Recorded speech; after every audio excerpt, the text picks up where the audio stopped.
अपने research paper के लिए कवर लेटर जब आप उसको एक जर्नल में सबमिट करोगे वो कैसे लिखना है, आज के इस वीडियो में हम बात करेंगे। आप सबका स्वागत है मेरे इस चैनल लर्निंग विद चंदन। सबसे पहले हम बात करते हैं कि कवर लेटर क्या होता है। तो सबसे पहले जान लो कि ये कंपल्सरी नहीं है कि आपको हर जर्नल में अपना पेपर सबमिट करने के टाइम कवर लेटर भी सबमिट करना ही है। सबसे पहली चीज़, ये कंपल्सरी नहीं है, but most of the journals ये चीज़ मांगते हैं पर सब जर्नल्स नहीं।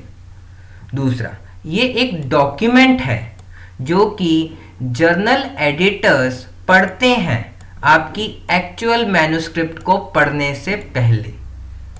ये डॉक्यूमेंट जर्नल एडिटर्स की हेल्प करते हैं डिसाइड करने के लिए कि क्या वो आपके मैन्युस्क्रिप्ट को आगे पढ़ें, पीयर रिव्यू के लिए भेजें या ना भेजें। कवर लेटर एक तरीका है जिससे कि एक ऑथर अपने काम के नॉन टेक्निकल सिग्निफिकेंस के बारे में भी बात कर पाएगा जो उसने मैन्युस्क्रिप्ट के अंदर मेंशन नहीं कर रखा। अब हमने ये तो समझ लिया कि कवर लेटर क्या है और क्यों ज़रूरी है। अब उसमें क्या क्या हमें इंक्लूड करना है वो है, पहला उस एडिटर का नाम, दूसरा उस जर्नल का नाम, तीसरा आपके मैन्युस्क्रिप्ट का टाइटल, चौथा डेट ऑफ सबमिशन। अगर आप रिवीजन कर रहे हो, लाइक आपको कुछ कमेंट्स आए और फिर आपने उन कमेंट्स को ठीक करके फिर से सबमिट किया है तो उस रिवीजन का नंबर भी 1, 2 जो भी है। टाइप ऑफ आर्टिकल क्या है, आपका रिव्यू आर्टिकल है, केस स्टडी है या फिर एक प्रॉपर रिसर्च आर्टिकल है। एक brief background of your study और कौन से ऐसे रिसर्च क्वेश्चंस हैं जिनको आपने अपने इस पेपर में आंसर करना चाहा है।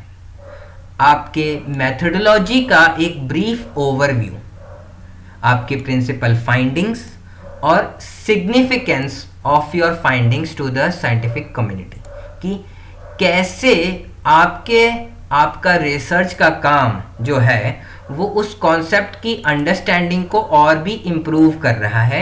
ये आपने इस 8th वाले पॉइंट में अपने कवर लेटर में समझाना है। कॉरस्पॉन्डिंग ऑथर की कॉन्टैक्ट इंफॉर्मेशन, फिर आपके इस काम में कोई भी कॉपीराइट इशू नहीं है। नेक्स्ट, क्या क्या एक्नॉलेजमेंट्स है, किन किन को आप थैंक यू करना चाहोगे। नेक्स्ट, एक statement about conflict of interest, कि हाँ आपके इस काम में कोई भी कॉन्फ्लिक्ट ऑफ इंटरेस्ट नहीं है। फिर publishing status of the paper, कि जो पेपर आपको सबमिट किया गया है वो कहीं और सबमिट नहीं हुआ, ये आपको कवर लेटर में एक्सप्लेन करना है, ये लिखना है आपने।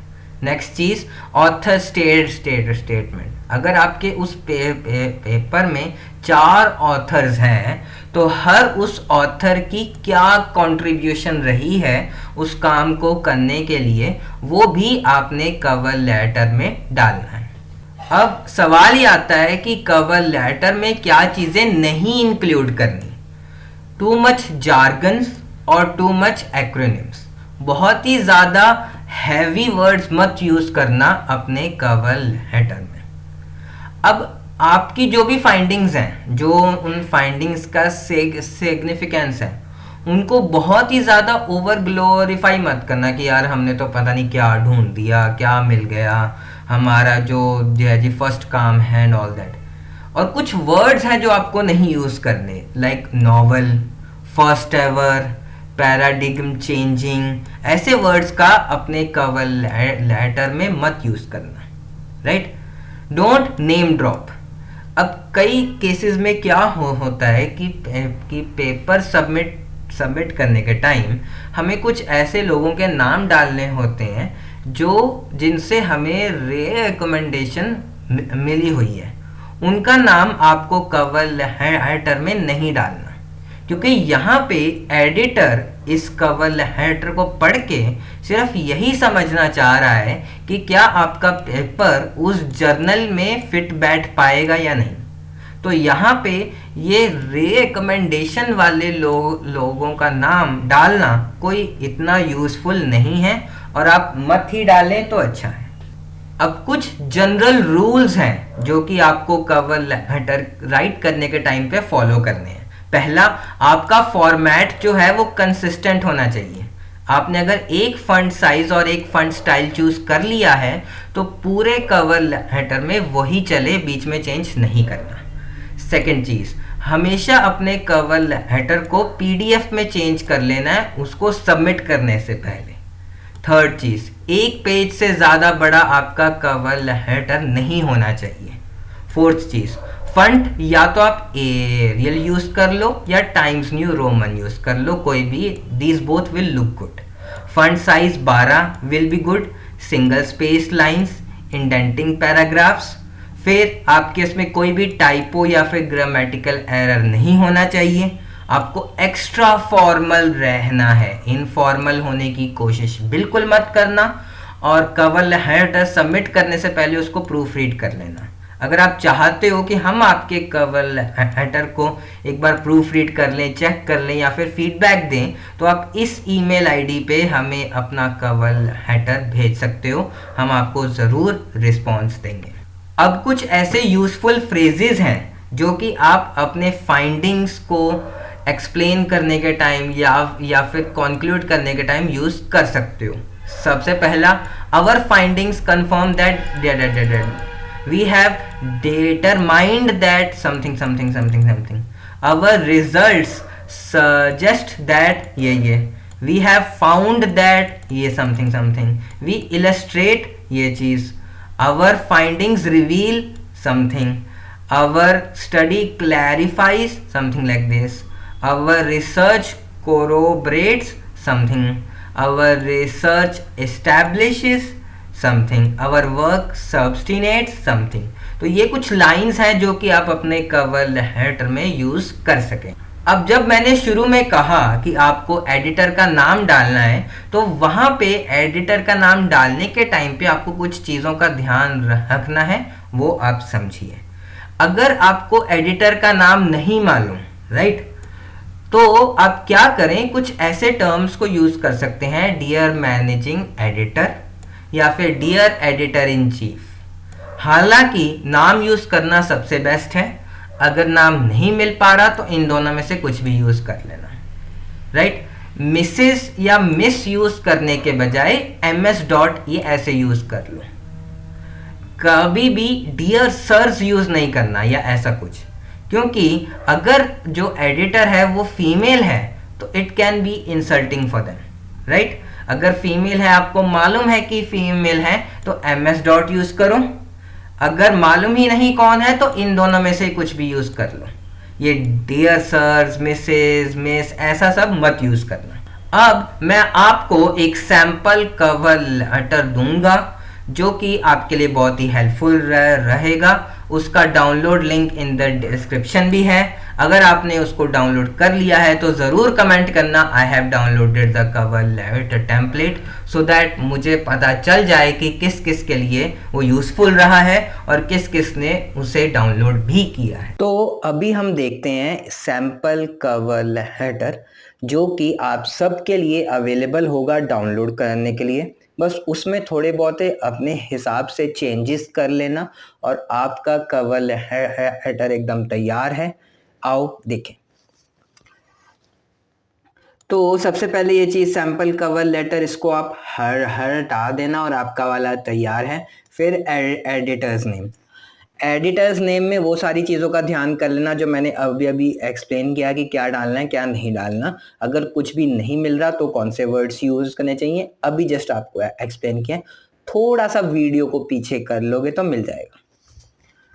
Journals name, journal address, submission date. Submission date यहाँ पर वो वाली डेट होनी चाहिए जिस दिन आपने अपने पेपर को उस जर्नल की वेबसाइट पे सबमिट करना है, उस दिन की डेट आपने यहाँ पे डालनी है। फिर dear editor's name, I we wish to submit an original research article, यहाँ पे रिसर्च आर्टिकल हो या रिव्यू आर्टिकल हो या केस स्टडी हो, जो भी हो वो आपके हाथ में। एंटाइटल्ड आपके आर्टिकल का नाम, for consideration by journal name, जो भी उस जर्नल का नाम है। We confirm that the work is original, has not been published elsewhere, nor is currently under consideration for publication elsewhere. हमेशा की तरह in this paper I will report that on show that this, आपने क्या इसमें explain करना चाहा है वो आपने बताना है। दिस इज सिग्निफिकेंट बिकॉज, आपका काम क्यों इंपॉर्टेंट है वो एक्सप्लेन करना है। We believe that this manuscript is appropriate for publication by journal name, यहाँ पर जर्नल का नाम डाल लेना, बिकॉज इट के बाद आपने फिर से जर्नल के एम्स एंड स्कोप के अकॉर्डिंगली अपने काम की वैल्यू को फिर से एक्सप्लेन करना है यहाँ पे। Should you select our manuscript for peer review, we would like to suggest the following potential reviewers slash referees। यहाँ पे आपने reviewers का नाम डालना है, recommendations का नहीं। They have the following background, 3 उनके नाम किस इंस्टीट्यूट से हैं, उनकी ईमेल और वो किस एक्सपर्टाइज से बिलोंग करते हैं। फिर to the best of our knowledge, none of the above suggested persons have any conflict of interest, financial or otherwise. Each named author has substantially contributed to conducting the underlying research and drafting this manuscript। हमने हर author को एक equal value यहाँ पे दी है कि हम सब ने हमें इक्वली कंट्रीब्यूट किया। Additionally, to the best of our knowledge, the named authors have no conflict of interest, financial and otherwise। हमने जिनका नाम एज ए रिकमेंडेशन में डाला है उनका भी कुछ नहीं है और ऑथर्स का भी कुछ नहीं है, ये हमने यहाँ पे स्पेसिफाई कर दिया। Please address all correspondence concerning this manuscript to me at email address। यहाँ पे खुद का डाल दो या फिर corresponding author जो भी है उनका डाल दो। Thank you for your consideration of this manuscript, sincerely your name। ये वर्ड फाइल आपको डाउनलोड लिंक नीचे डिस्क्रिप्शन में मिल जाएगा, यूज कर लेना। चिल। सो आई होप मेरा ये सैंपल आपको समझ में आया होगा, आपने इसको डाउनलोड भी कर लिया होगा और आप इसी को एडिट करके अपना खुद का कवर हेडर भी बना सकते हो, राइट। अब अगर तो आपने डाउनलोड कर लिया है तो जरूर कमेंट करना I have downloaded the cover header template, so that मुझे भी मालूम पड़े कि हाँ तुम्हारे को ये मिल गया है और तुम इसका यूज कर लोगे, राइट। तो ये था एक बहुत ही short video about how to write cover letter for your research paper. अगर ये वीडियो आपके काम आया है तो इसको लाइक, शेयर और कमेंट जरूर करो और मेरे इस चैनल लर्निंग विद चंदन को सब्सक्राइब भी करो।